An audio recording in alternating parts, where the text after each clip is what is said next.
MBBS ভর্তিতে দুর্নীতি, প্রবল আক্রমণ শুভেন্দুর। ইতিমধ্যেই খবরে প্রকাশ যে বাংলার দুর্নীতির তালিকায় নতুন সংযোজন এমবিবিএস ভর্তির দুর্নীতি। ডাক্তারি ভর্তি নিয়ে চূড়ান্ত দুর্নীতির কথা সামনে এসেছে। মূল অভিযোগ ছিল সংরক্ষিত আসনে অসংরক্ষিত প্রার্থীকে ভর্তি করানো হয়েছে, ফলে সংরক্ষিত প্রার্থী যোগ্য হওয়া সত্ত্বেও ভর্তি হতে পারেনি। আদালতে এই অভিযোগ করলে রাজ্য তা সিআইডি তদন্তের কথা বলেন, কিন্তু কেসটি আদালতে উঠলে জাস্টিস অভিজিৎ গাঙ্গুলি বলেন, যে রাজ্য পুলিশ 19 দিনে শেখ শাহজাহানকে গ্রেপ্তার করতে পারে না, সেই রাজ্য পুলিশ এই তদন্ত করতে পারবে না। তদন্ত করবে সিবিআই।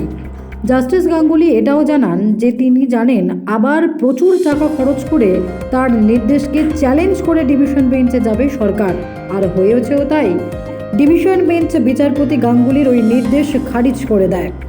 সেই বিষয় নিয়েই তীব্র প্রতিক্রিয়া জানান বিরোধী দলনেতা শুভেন্দু অধিকারী। তিনি মুর্শিদাবাদে এক সভায় বলেন, এমবিবিএস ভর্তির দুর্নীতিতে সরাসরি যুক্ত মুখ্যমন্ত্রীর পরিবার। এরপরেই সাংবাদিকদের তিনি বলেন, নির্মল মাঝি আর শান্তনু সেন গেল, মমতার ভাইপো ভাইজিরাও ঢুকবে ভেতরে। অপেক্ষা করুন, ভরসা রাখুন। নরেন্দ্র মোদী না খাউঙ্গা না খানে দুঙ্গা। এখন দেখার বিষয়টি কোন পর্যন্ত গড়ায়।